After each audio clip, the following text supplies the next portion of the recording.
The EFL Championship season is almost upon us, and Nathan and I are about to do the impossible, where we try to predict where each and every team in the division will finish at the end of the season. Once again, I will be running a predictions league over at Superbrew, link in the description, and the code is in there as well, and it should be appearing on the screen as well. But without further ado, let's just jump straight in with our first prediction. So this season we're going to do it in alphabetical order, starting off with Birmingham City. Now at last they finally have new owners down there. Honestly, it is about time for them lot. Bringing in the likes of Ethan Laird and Dion Sanderson on a permanent deal, in my eyes, is excellent bit of business just there. And also bringing in Lee Buchanan as well is alright, but I'm not impressed with a deal for Tyler Roberts, to be honest, up front. I just don't think he scores enough goals, and to be honest, he should be used more as a number 10. Scott Hogan and also Jukovic, who is still around there. Guys, it's like he's been at Birmingham forever at this point. We'll probably chip in with a few goals. I think they'll have a positive season and probably their highest finish for a number of years since they've been languishing near that relegation zone, so 14th. Yeah, I don't think they'll finish quite that high, Nathan, as you say. There's a lot of optimism around St Andrews with the new ownership of US-based Selby Companies Limited. Can we just say as well, what a name that is, Shelby Companies Limited. Fantastic. I can see this really as the start of a transitional period for Birmingham, and SEL look to rebuild things and seek a new path for the club. And they have started this with a number of new signings, which Nathan, you've just actually gone through. Exciting times for the Birmingham faithful. I can see them improving slightly on last season's finish of 17th, and I've put them in 16th position. Right, next up we've got Blackburn Rovers, and for me, last season they overachieved massively. They got off the field financial issues because, of course, the Venkies are still in charge there, and I think there's a bit of pressure from the Indian government where they've only got something like 20% of their budget. So last season I saw them quite a few times actually, and I wasn't impressed with them at all. Outgoings, of course, their talisman Barrington Diaz has gone. Bradley Dack has signed for Sunderland. He was mostly injured, wasn't he? He was. Stalwart at the back, Alea, who's getting a little bit long in the tooth himself, has left as well. But a couple of interesting signings in the guise of Sondre Trossard and Arnaud Sigurdsson may be good additions, but we'll have to wait and see though. Overall, I think it's going to be a really disappointing season for Blackburn Rovers, and I can see them finishing in a lowly 18th position.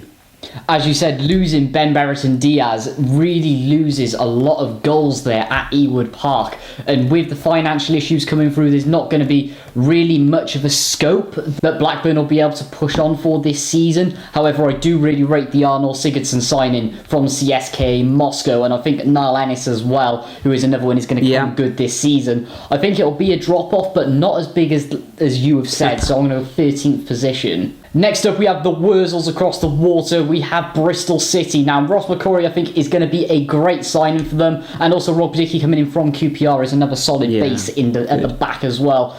Keep Alex Scott, who I am very impressed with, actually, as a player. And looks like he's going to go between 20 and 40 million if Bristol City ever look to sign him, which is just insane for this level. Sell him even. Absolutely. If they keep him this season, I think he is going to have a solid season, actually a really good season, and will propel Bristol City up a little bit. Nigel Pearson really needs to get it going for them, because they have been the main underachievers, you could say, over the last couple of years, considering money spent, squad quality, and sort of that aspect as well, in the way they have been run as a club.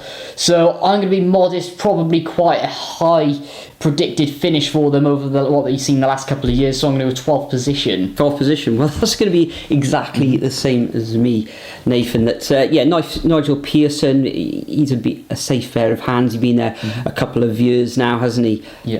Steady, but not very exciting. As you say, Alex Scott is still there. You've got to remember, he's only 19 years of age, so if he is there next season, which starts in around about a week's time, or less than a week's time now, then his development will continue, and that can only be a benefit to the Robins. As you say, Ross McCauley coming in as good signing, Jason Knight coming in from Derby, Rob Dickey's good too. So Overall, I can see them improving slightly on last season, and as we both said, we think the Robins are going to finish in 12th position. Next up, we got Cardiff City, the Bluebirds. Now, a lot of people, a lot of pundits, YouTubers, etc., have got these either in the relegation zone or just escaping the drop this season. However, I think Cardiff are going to surprise a lot of people. They are still under a transfer embargo, which runs out in January, so there is, the opportunity there to spend money on players. The headline signing, of course, is Aaron Ramsey. And the appointment of Turkish manager Ella Bulut have given Cardiff fans a massive lift. Last few seasons, it's all been doom and gloom, you could say, yes, coming into the season. But there's a different feel about this club at the moment in South Wales. And I don't think the rest of the country, a lot of people haven't been talking about this, or that has gone unnoticed from people. And proof of this, you can see, because Cardiff have sold out their away allocation against Leeds United, which was on a Sunday afternoon, live on Sky. Actually sold out almost 2,000 tickets in under 24 hours. That's magnificent, considering the deluge from last season and the distance. So it's 5 to 6 hours from Cardiff to Leeds. If the Cardiff backroom staff can manage Ramsey's fitness like they did with Craig Bellamy, then I think it's going to be a positive return this season, and we should see them move up the table from last season's 21st. Other new faces coming in to the Cardiff City Stadium has been Dimitris Koutas, who's been looking really good during pre-season, tough tackling centre-half. Cardiff also bought in Mate from Reading, and on loan from West Bromwich Albion in comes Callum Grant, who will team up with his old mate, you could say friend, Callum Robinson. So there's also rumours the likes of Kiefer Moore be floating around as well. I think exciting times pre-season, whether that'll transmit into the rest of the season at the Cardiff City Stadium, I don't know. But I'm going to put Cardiff at a lofty 13th position. Interesting. Now, I know I'm going to get a lot of heat about this, but I have gone for a very, very pessimistic prediction. So far, we have had an excellent window, as you've just said. Yeah. Gutsas, Ramsey, no money as well. Mate. I mean, Mate always scores against us, so if he scores against you, you might as well sign him, mightn't you? But yeah, we're in the second transfer embargo now. But this is the only worry I have, and this is the reason I put us where we have, is if the way that the club was run last season and for the last couple of seasons translates into this season, where we go through about 3-4 managers like we did last year, Morrison, Hudson, Whitehead, they've got to be a lot more settled this season. Absolutely, and also the other stuff as well with football indecisions. I'm going to put us in 21st just for the time being, really, because wow, it's just the off the pitch stuff that really does worry me. That's all I will say, and let's very quickly move on to the next club. Moving on to Coventry City. Now, Victor Gyökeres, who really did score a lot of goals last season, he has gone to Sporting Lisbon for £20 million. Bringing in Ellis Sims is a very good signing as well. Bringing in Jada Silva and Joel Latterbourdier really summons it up nicely in defence. If Gustavo Hamer keeps up his amazing form that he had at the end of last season and throughout the whole season really, then for me 100% playoffs. However, Callum O'Hare going to be a massive miss for them, considering he looks like he's out for the season now with an ACL. I would have put him in automatics, but I'm going to be a bit modest here, and I'm going to put Coventry in 5th. Very good season. Yeah, Coventry, they did ever so well last term, didn't they? They only missed out on promotion in that final, losing on penalties to Luton. I think you've said most of what I was going to say, Nathan, but Ellis Sims coming in from Everton. He was on loan at Sunderland last season, where he scored something like 7 or 9 goals before going back to Everton in late December. Whether he can take on the burden of scoring most of Coventry's goals, I'm not so sure, but he has actually managed 4 in pre-season. Lots of activity in the transfer window, and the one that's really caught my eyes is Sakamoto, who's come in from Ostend. He's a really tricky winger, can go past a player, he's got a nice pass and can get the ball into the box as well, but he doesn't score enough goals as a winger for me, but he does look a very good addition to this Coventry squad, or team even.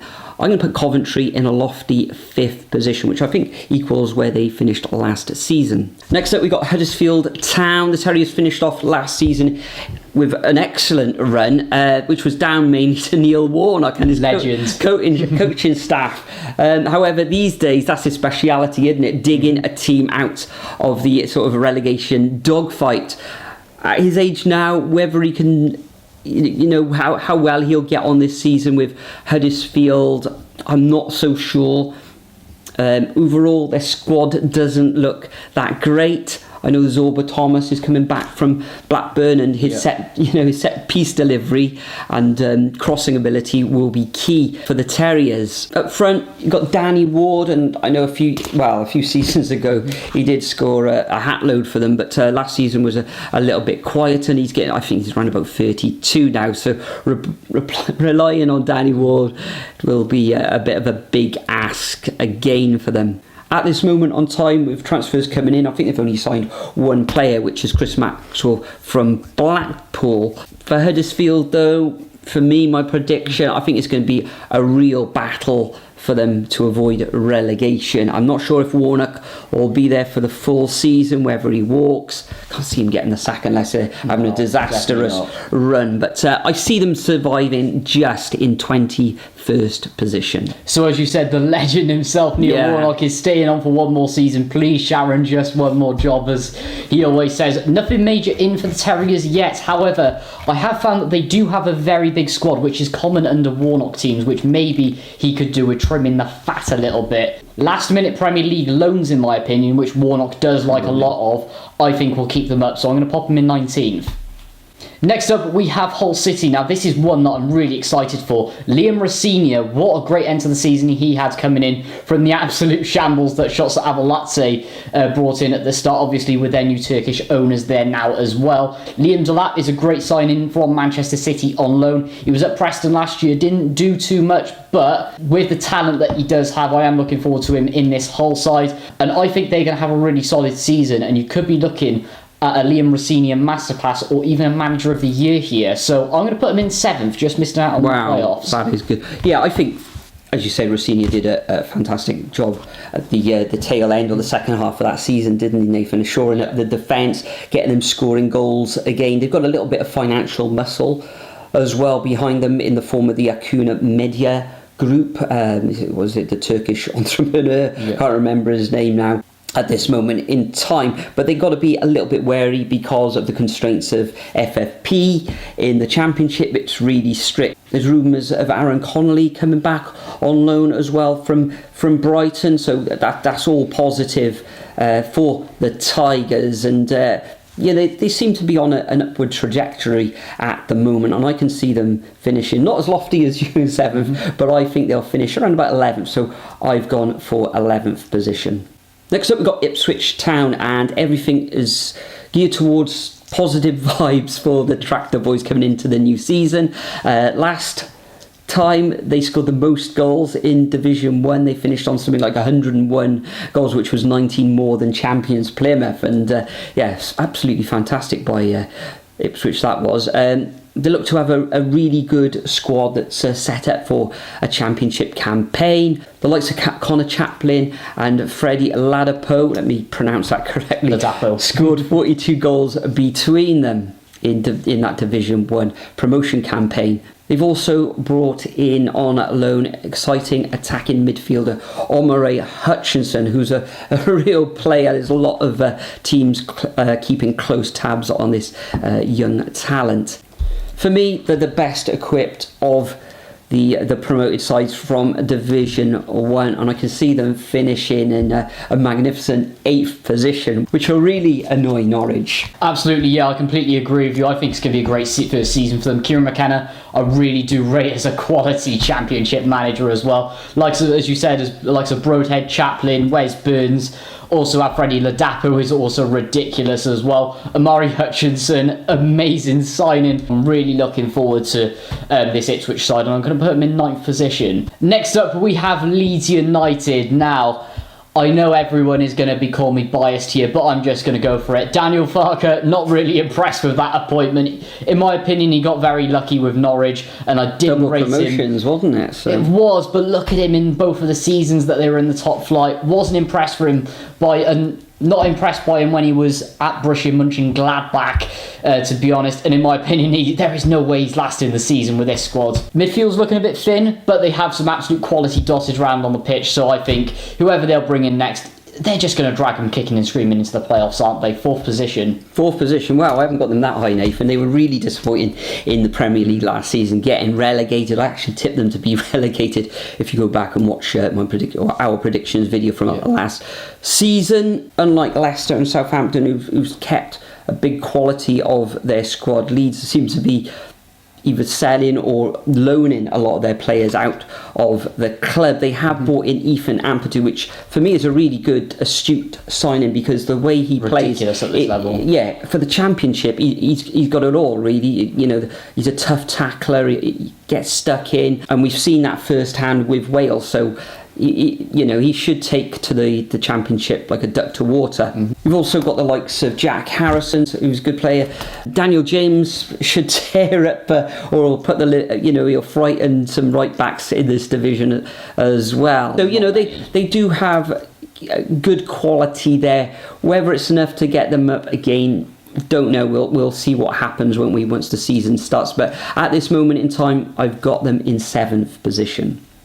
Next up, we've got Leicester City, the Fox, and it looks like the world and his wife is tipping Leicester to bounce back at the first attempt. I think they will finish as champions. They've got an absolute ridiculous squad coming into the season, even though that they've let the likes of Harvey Barnes and Maddison leave, but they've got big money in for these signings. I like that they've bought in Connor Cody for some like £8.5 million. He should be excellent in the Championship, and Harry Winks as well, and Vestergaard and Castagna, who's still there at the moment. They've got more than enough quality to reach the top 6 at least. And from an outsider's point of view, looking in, their squad looks the strongest in this division by far. I've got them as champions. Bit of a no-brainer. Interesting, yeah. Enzo Maresca, what a quality managerial signing that is for this division as well. And to be honest, they're spending like a Premier League club, as you've mentioned. Connor Cody, Harry Winks coming in, Hermansen as well, going in nets is also another solid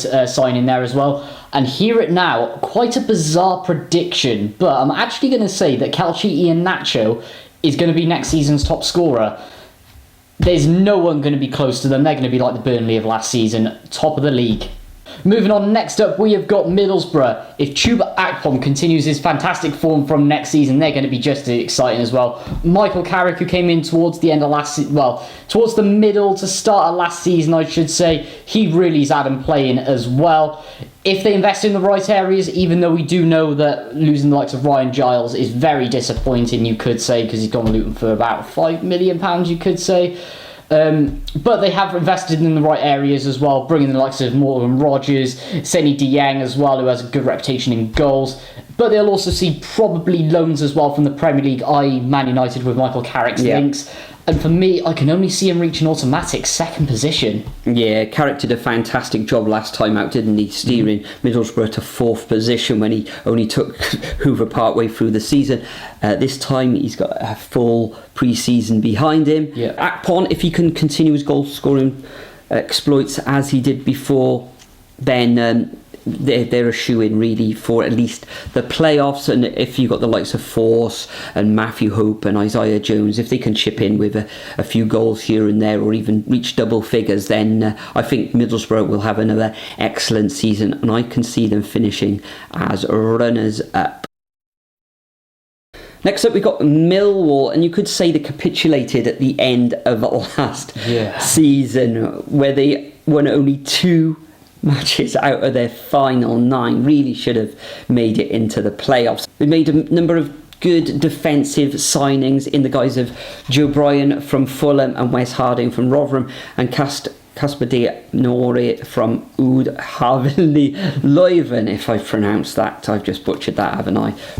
And they're from Belgium, of course. If new striker Kevin Nisbet can get amongst the goals and complement the exploits of top scorer Tom Bradshaw and Zian Fleming from last season, then I think Millwall will have another excellent season. I can actually see them improving on last year's position. I'm actually going to put them in the playoffs in 6th position. Yeah, for me with Millwall, Joe Bryan, I think that is a really solid signing for adding experience from both the Premier League and the Championship into that squad, which they do really need. Kevin Nisbet, I'm a bit 50-50 on coming in from Hibernian. However, I do think the Casper de Nore signing in midfield is a very, very solid addition. Gary Rowett is getting closer and closer to the playoffs with Millwall. However, I do think they're just going to miss out again, and that is just because of how much quality there is in the Championship this season. And I'm going to put them in 8th. Okay, so next up we have Norwich City. Now, like last season, absolute disaster. I think they really do badly need a year of a rebuild, and you're talking a full rebuild from top to bottom as well. I'm not convinced by David Wagner. Yes, he did get Huddersfield up and kept them there for one season, but ever since then, he has been absolutely shambolic as a manager.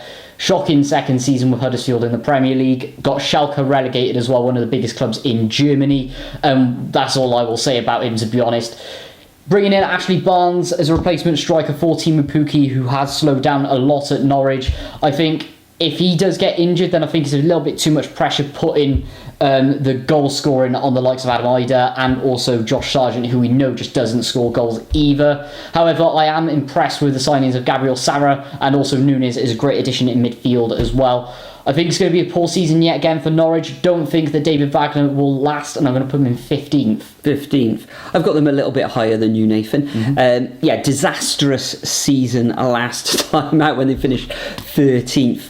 Say Ashley Barnes coming in, I think it's something like 33, so he'll bring a lot of experience with him, and if you're expecting somebody like Josh Sargent to get you the goals to propel you to the playoffs, then you've got another thing coming. I'm intrigued by a newcomer though, which is winger Christian Fashinet, who looks, well, looking at his stats, he scored a lot of goals from his position out on the wing, so he's one to look out for, coming in from Young Boys in Switzerland. But overall, goal scoring could be a bit of a problem for the Canaries, and I can see them finishing in 10th position. Next up, we got Plymouth, and they were excellent as they were crowned champions of Division 1 last season. But moving up to the Championship, they're going to find things a lot more difficult. They have got what seems like an excellent manager in Stephen Schumacher. Maybe he can work some wonders and get them up to sort of mid-table. But Morgan Whittaker returns to the programmes, and he did it ever so well for them whilst he was on loan. But when he did return to Swansea,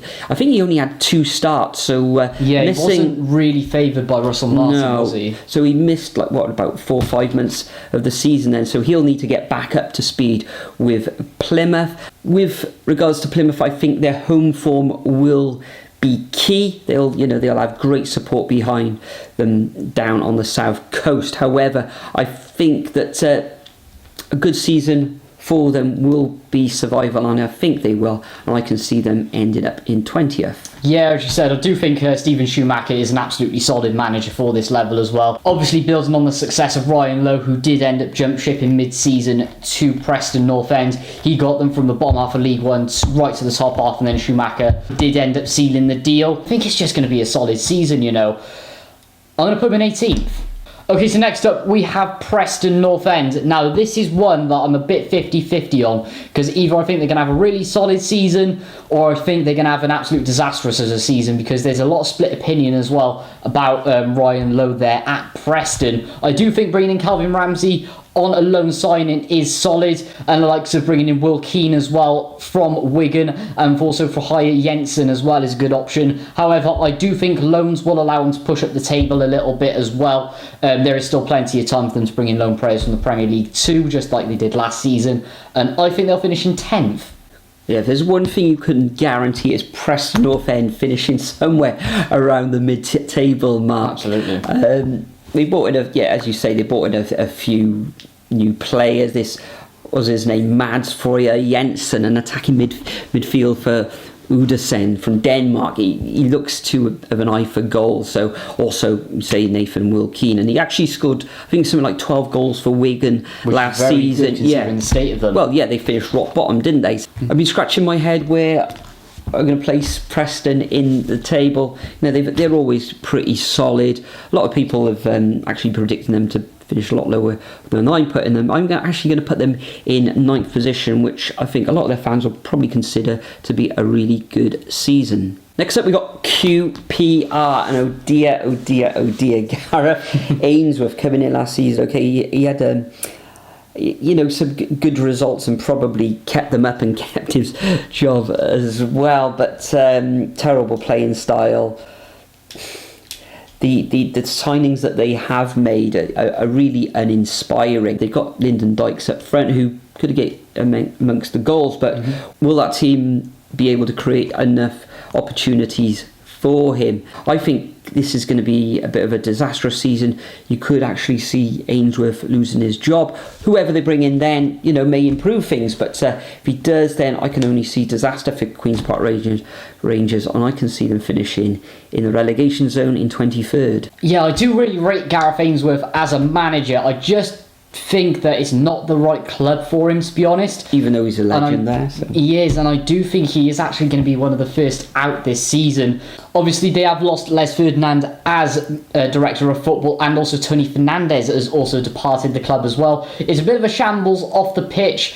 However, they have brought in the likes of Begovic and also Morgan Fox as well, but you're in a 100% relegation battle there, so I'm going to put them in 22nd place going down. Next up, we got Rotherham, and they did really well last season to beat the drop. However, the loss of Ogben could be a little bit too much for them. Okay, he doesn't make the whole team, but I think they will struggle this season. They've got a lot of experience in their ranks of Rotherham, like Sir Lee Peltier, Sean Morrison at the back, but they're a bit of an old man's club back there. And up front, you've got Jordan Hugel, who is a very good striker that can hold up the ball and bring others into play, but he's not going to get you sort of a double figure haul, is he? Unfortunately, Rotherham, I can see you finishing bottom and going back to Division 1. Interesting, yeah, I completely agree with you in a way as well. Lost Ogbenny to Luton. To be honest, that's all you really need to know, and I don't think that Matt Taylor is a worthy manager of keeping Rotherham in the league. And to be honest, if, say, for example, they get rid of him, which I can't actually see happening, then who knows at this point. Obviously, their first thought would be Neil Warnock, but he's already been there and done it, so I'm going to have him 23rd. Moving on, next up, we got another shambles of a club in Sheffield Wednesday. Now, I had high hopes for them until Mr. Chansiri went and become Mr. Chansiri. So, he sacked Darren Moore for absolutely no reason, even though he did get them up, with some last-minute heroics in both the playoff semi-final and the playoff final as well. Bringing in Xisco Munoz as well, former Watford manager, on the bit 50-50 on him. Because yes, he did get Watford into the Premier League after half a season with a Championship, but got very, very quickly worked out. And that is actually a Watford sacking that was actually justified as well, you could say.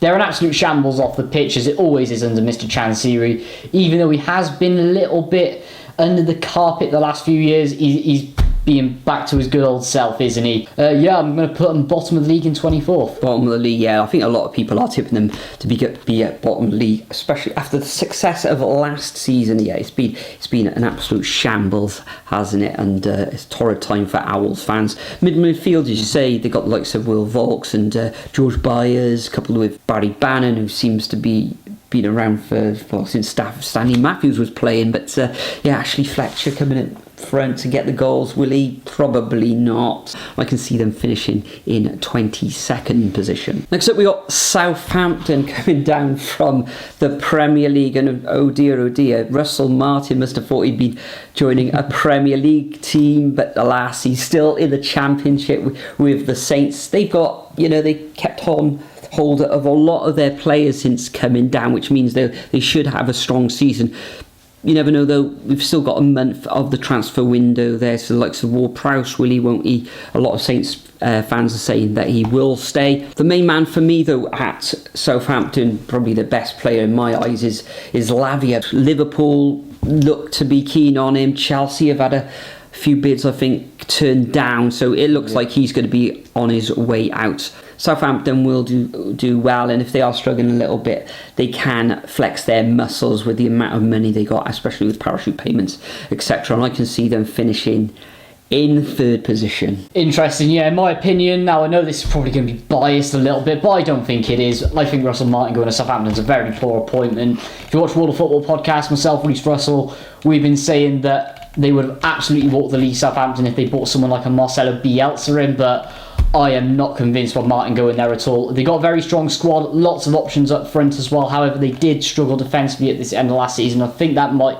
continue. However, I do like the likes of Bella Kotchap, especially at this level as well. However, I do think the likes of Lavia will be going. I think Ward-Prowse will end up going out the door as well for me. But I think that Martin's just going to drag them into the playoffs just about in sixth. Okay, so next up we have Stoke City. Now, Alex Neil, this is his first season, full season in charge, and to be honest, I think I've gone very pessimistic for them, to be honest. There's a lot of changes off the pitch as well. Kijana Hueva, who they had on loan from Wolves last year, he has joined on a permanent, as well as Ben Pearson as well. Ender Stevens has also come in, adding a little bit of experience, however he is aging a little bit, but I just think with the way that they were at times last season, and ever since they come down from the Premier League, they've been one of the biggest underachievers in the Championship, not scoring much and being just very, very meh. So I'm going to say it's going to be another meh season. I'd probably put them a bit too low, but I'm going to put them 20th. 20th, well, yeah, who knows where Stoke is going to finish this season. They have actually bought quite a number of players in. I think you failed to mention Daniel Johnson coming in. I think it was on a free from Preston, decent player at Championship level. Up front, they've currently got the likes of Tyrese Campbell, so maybe Daniel Johnson can help with the goal scoring, because I'm not convinced anymore with Dwight Gale, who looks a shadow of his former self, or when I watched him play last season. Also re-signed Ben Pearson after he was on loan there last year from Bournemouth. He runs around with his beard. He looks like a little bit like a werewolf, neat and tidy player in the middle of the park, so he's good for Stoke. I've got them in 19th. Sorry, Stoke. Next up we got Sunderland. What magnificent season they had back in the Championship last season. They've got a lot of talented youngsters up at Sunderland at the moment, and apparently they had a really good pre-season tour of America as well. Transfer wise, they brought in Luis Semedo from Benfica B, I think he was playing for, and pre-season he's looked decent, but he's got some really big boots to fill after the exploits last season of Ahmed Diallo.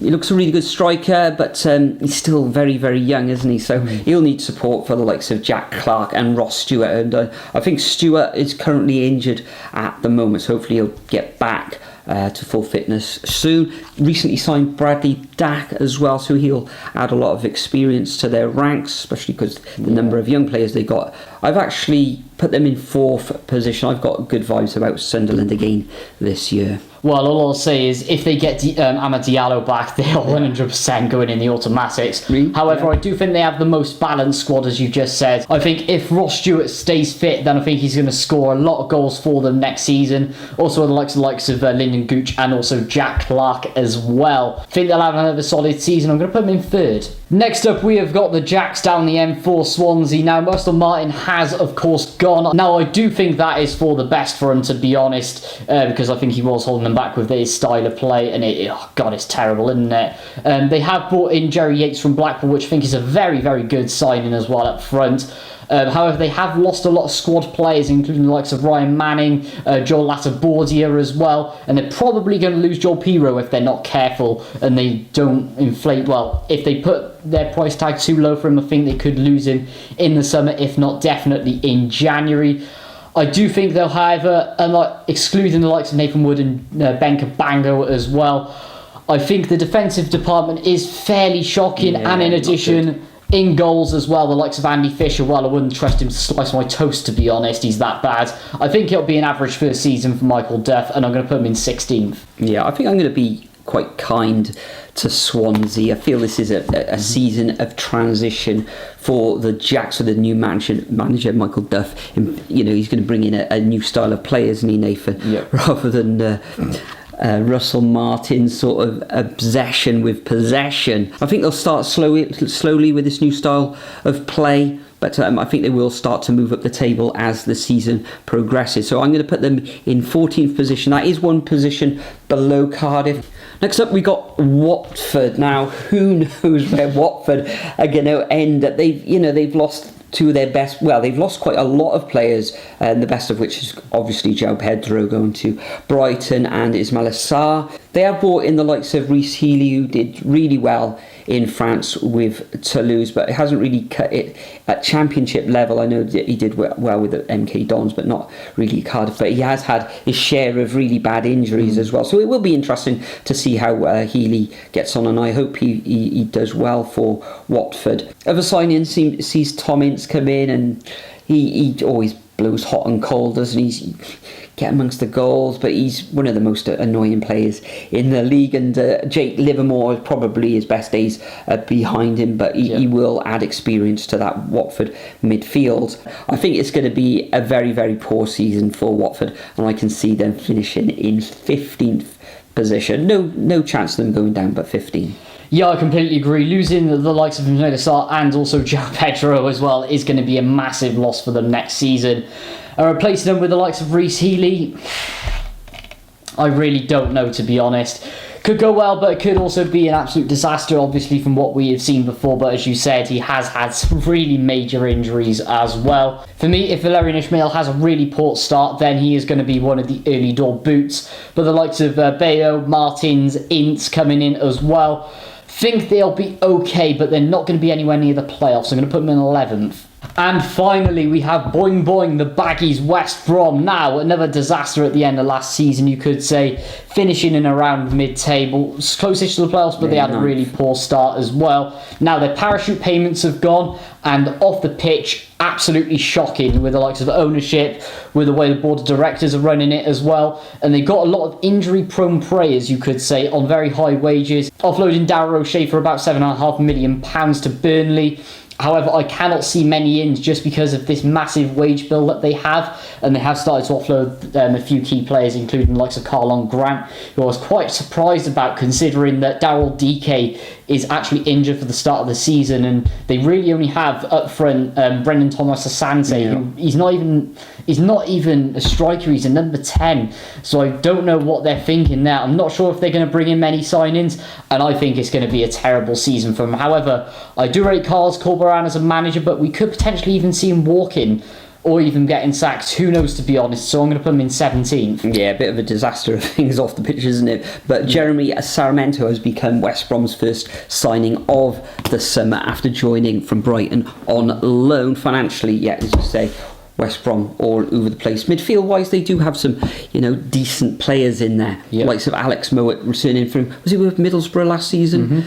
Jonathan Swift is still there, and I didn't realise he's still in his was it late 20s, something like 27 to 28. He's another one who's been around forever. He has, Jed Wallace as well. He got amongst the goals and assists last season, but I think he could do a lot better than he did. But it's that lack of firepower up front, and as you mentioned, Brandon Thomas Asante, it's too much for him, really, for all the goals to go through him. But it's good.